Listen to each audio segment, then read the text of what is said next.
Hello दोस्तों, the Hind classes में एक बार पुनः स्वागत है।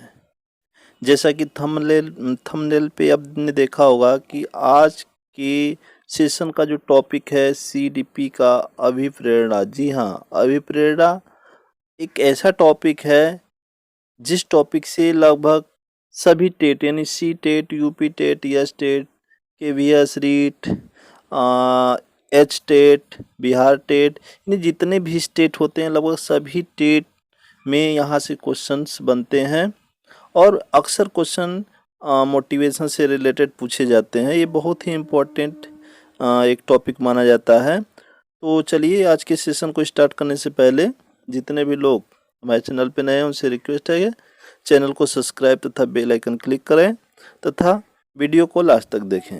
तो आज के सेशन का जो पहला टॉपिक है आपके स्क्रीन के सामने। तो आज के सेशन का जो पहला टॉपिक है अभिप्रेरणा ही है। तो आइए स्टार्ट करते हैं।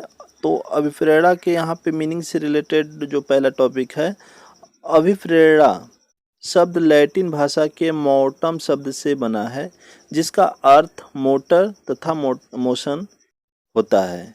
इसके अनुसार प्रेरणा में गति होना अनिवार्य है, यानी मोशन मतलब गति होता है। यानी जो अभिप्रेरणा है मोटर तथा मोशन शब्द से मिलकर बना है जो कि लैटिन भाषा का एक शब्द है। मनोवैज्ञानिक क्रेज तथा क्रेजफील्ड के अनुसार प्रेरणा हमारे क्यों का उत्तर देती है। हम किसी से क्यों प्यार करते हैं, हम किसी से क्यों घृणा करते हैं, तारे दिन में क्यों नहीं दिखाई देते हैं। ये सभी के सभी जो क्वेश्चंस हैं क्यों से रिलेटेड, क्यों से स्टार्ट होने वाले जो क्वेश्चंस हैं, ये सभी के सभी अभिप्रेरणा को बताते हैं। आगे है शिक्षा एक जीवन पर्यंत चलने वाली प्रक्रिया है अर्थात क्रिया है। किसी भी क्रिया के पीछे एक बल कार्य करता है जिसे हम प्रेरक बल कहते हैं। उसी प्रकार शिक्षा प्राप्त करने की प्रक्रिया में कार्य करने वाला बल अभिप्रेरणा है। यानी कि अभिप्रेरणा के बारे में ये अभी इंट्रोडक्शन था और यहाँ पे कुछ डेफिनेशंस भी थे। अब चलते हैं आगे टॉपिक पे। जो प्रेरक हैं उनके उनका कुछ वर्गीकरण किया गया है, जो कि इनको दो वर्गीकरण है इनका, एक आंतरिक प्रेरक, एक बाह्य प्रेरक। तो आंतरिक प्रेरक के बारे में जानते हैं, तो जिन्हें हम व्यक्तिगत, जैविक, प्राथमिक, जन्मजात अभिप्रेरक आदि भी कहते हैं। यानी जो आंतरिक अभिप्रेरक होते हैं जैसे कि भूख, प्यास, आराम, नींद, ये सभी के सभी, सेक्स, मल मूत्र त्याग करना आदि, ये सभी के सभी जन्मजात होते हैं तथा व्यक्तिगत होते हैं और प्राथमिक होते हैं।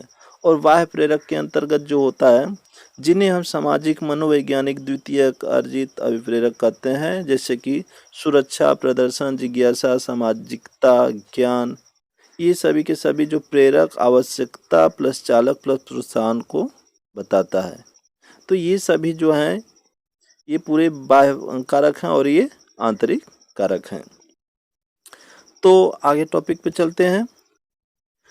प्रेरक की आवश्यकता क्यों होती है, तो इसकी आवश्यकता के बारे में जानते हैं। यह हमारे शरीर की कोई जरूरत या अभाव है जिसके उत्पन्न होने पर हम शारीरिक असंतुलन या तनाव महसूस करते हैं। जैसे भूख लगने पर खाने की आवश्यकता, बीमार पड़ने पर दवा की आवश्यकता, अकेले रहने पर साथी की, थक जाने पर आराम की आवश्यकता। यानी आवश्यकता प्राणी की वहाँ आंतरिक अवस्था है। यानी आवश्यकता जो है प्राणी की वह आंतरिक अवस्था है जो किसी उद्दीपन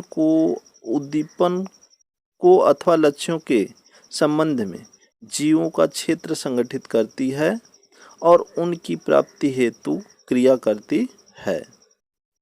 तो ये सभी के सभी आवश्यकता हैं अभिप्रेरक के। इन्हीं सभी वर्गों के कार्य के लिए जो अभिप्रेरक की आवश्यकता पड़ती है। आगे है चालक, अंतर्नोद, प्ररोदन। तो प्रत्येक आवश्यकता से जुड़ा हुआ एक चालक होता है। जैसे खाने की आवश्यकता से भूख, पीने की आवश्यकता से प्यास। जब तक चालक शांत नहीं हो जाता तब तक हम तनाव में रहते हैं। तो ये आप महसूस भी करते होंगे, ये एकदम इजी व्यवहारिक है। अब आगे टॉपिक है उद्दीपन प्रोत्साहन। उद्दीपन के द्वारा जो प्रोत्साहन होता है वो क्या होता है? तो प्रोत्साहन वातावरण में उपस्थित तत्व है जो हमारे चालक को शांत कर देता है। यानी जो ये प्रोत्साहन जो होता है एक ऐसा तत्व है जो हमारे अंदर जो उपस्थित वातावरण में उपस्थित एक ऐसा तत्व है जो हमारे चालक को शांत कर देता है। जैसे प्यास लगने पर तालाब, प्यास लगने पर झील या तालाब, झरना, नदी, नाले पानी पीकर प्यास बुझा लेते हैं, यानी कि यहाँ पे झील होगा। आगे है उद्दीपन वह वस्तु, परिस्थितियाँ अथवा प्रक्रिया है जो व्यवहार को उत्तेजना प्रदान करती है, उसे जारी रखती है तथा उसे दिशा देती है। यानी उद्दीपन जो है एक ऐसी परिस्थिति है जो उत्तेजना को प्रदान करती तथा उसे जारी रखती है। वास्तव में आवश्यकता चालक एवं उद्दीपन में घनिष्ठ संबंध है। यानी कि जो वास्तव में जो ये चालक तथा उद्दीपन होता है इन दोनों में बहुत ही आपस में घनिष्ठ संबंध होता है। अगला है आवश्यकता चालक को जन्म देती है। चालक एक तनावपूर्ण स्थिति है तथा व्यवहार को एक निश्चित दिशा और रूप प्रदान करती है।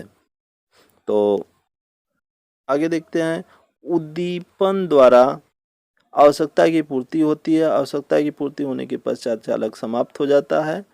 थॉमसन के अनुसार अभिप्रेरक दो प्रकार के होते हैं, स्वाभाविक तथा कृत्रिम। मैस्लो के अनुसार भी दो प्रकार के होते हैं, जन्मजात तथा अर्जित। और गैरेट के अनुसार ये 3 प्रकार के होते हैं, जैविक, मनोवैज्ञानिक और सामाजिक। यहाँ पे जितने भी थिंकर हैं अपने अपने तरीके से अभिप्रेरक के यहाँ पे प्रकार और टाइप्स बताए हैं। और यहाँ पे टाइप्स ऑफ मोटिवेशन यानी कि यहाँ अभिप्रेरणा के प्रकार के बारे में बताया गया है। तो अभिप्रेरणा 2 प्रकार का होता है, एक आंतरिक होता है, एक बाह्य होता है। जब व्यक्ति स्वयं से प्रेरित होता है तो वहाँ पे आंतरिक अभिप्रेरणा आती है, और जब व्यक्ति स्वयं से प्रेरित ना होकर किसी बाहर के व्यक्ति द्वारा प्रेरित होकर कार्य करता है तो इसे बाह्य या नकारात्मक अभिप्रेरणा भी कहते हैं। यानी कि ये जो बाह्य अभिप्रेरणा होता है इसको नकारात्मक भी बोलते हैं और इसको आंतरिक अभिप्रेरणा को सकारात्मक अभिप्रेरणा बोलते हैं। तो यहाँ पे हमारे पूरे अभिप्रेरणा के टॉपिक जो हैं कंप्लीट हो चुके हैं, और यहाँ पे इन्हीं सबसे रिलेटेड जो हमारे टेट सीटेट जितने भी टेट्स होते हैं इन्हीं से कोरिलेट करके क्वेश्चंस पूछे जाते हैं, जो अक्सर इनमें से क्वेश्चन बनते हैं। हाँ, एक होता क्या है कि क्वेश्चन को थोड़ा सा मोटिवेट कर दिया जाता है, घुमा दिया जाता है। तो आप देख सकते हैं ये बहुत ही इम्पोर्टेंट टॉपिक था। तो जितने भी लोग अभी तक चैनल को सब्सक्राइब नहीं किए हैं वो चैनल को ज़रूर से सब्सक्राइब करें ताकि आगे की वीडियो उन्हें प्रोवाइड हो हम कराते रहें। और जितने भी लोग हमारे पुराने वीडियो को नहीं देखे हैं वो हमारे पुराने वीडियो को देखना चाहते हैं तो चैनल के प्लेलिस्ट में जाएं, वहाँ पे बहुत से वीडियो जो है अपलोड किए जा चुके हैं। और हमारे डिस्क्रिप्शन में भी जाकर वहाँ पे लिंक पे क्लिक करके हमारे वीडियो को देख सकते हैं, तथा हमारे Telegram group the Hind classes को ज्वाइन करें और वहाँ से PDF प्राप्त कर सकते हैं, तथा Facebook page the Hind classes के नाम से है उसे भी ज्वाइन कर सकते हैं। और हमें इंस्टाग्राम पे भी फॉलो कर सकते हैं द हिंद क्लासेस के नाम से। तो चलिए मिलते हैं अब नेक्स्ट वीडियो में, तब तक के लिए धन्यवाद।